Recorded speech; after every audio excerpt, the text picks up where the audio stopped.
Welcome to classes of St. Michael's Academy. This is the geography class for ninth standard and we were doing the chapter 5 of your book, Weathering. Today we'll study about the effects of weathering. Weathering plays a vital role in sculpturing the landforms of the earth.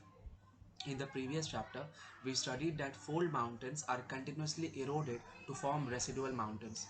In this way, many landforms and rock structures of the earth are weathered and eroded to form new kinds of landforms. Also, many minerals are formed when the rocks are continuously eroded.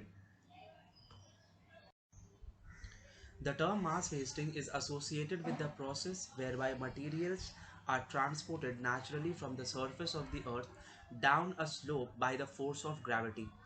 Mechanical and chemical weathering sometimes act together to weather away land and loosen rock structure over a vast area.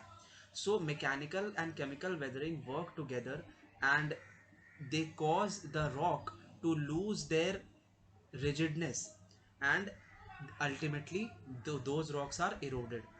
It decomposes and weakens the upper layers so severely that the whole region undergoes decay. Mass wasting makes a vast wasteland which is very difficult to use. So this is an effect of weathering.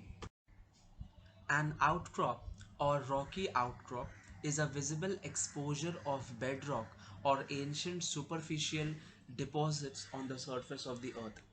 Weathering wears away the top covering and then the underlying rocks crops up and exposed to view. This is the result of weathering with which the upper layers are weathered and the underlying crops are exposed. Talus or scree is a feature which includes a mass of boulders and broken rocks of all sizes.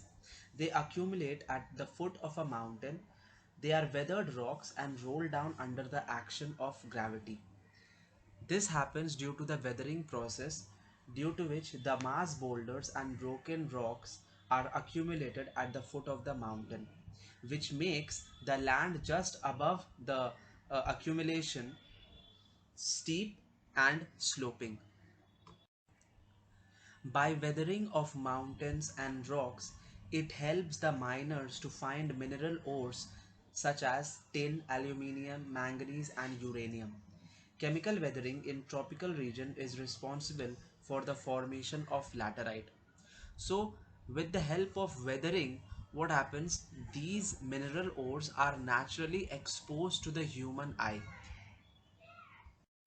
Regolith is the layer of broken and unconsolidated rock and soil material that forms the surface of the land and covers the bedrock nearly everywhere. Disintegration by weathering produces this loose layer of rocky materials over the primary rock bed. Different kinds of weathering produces different kinds of landforms. For example, the landforms formed from log disintegration result in the formation of blocks, where big blocks are broken down to smaller blocks, whereas weathering on granite produces gives rise to spherical shaped landforms through the process of exfoliation.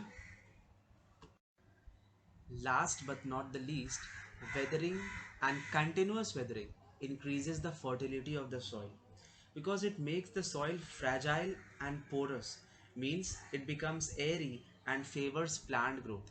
The more fine a soil is weathered, the higher is the fertility of the soil. Thus, weathering adds fertility to the soil.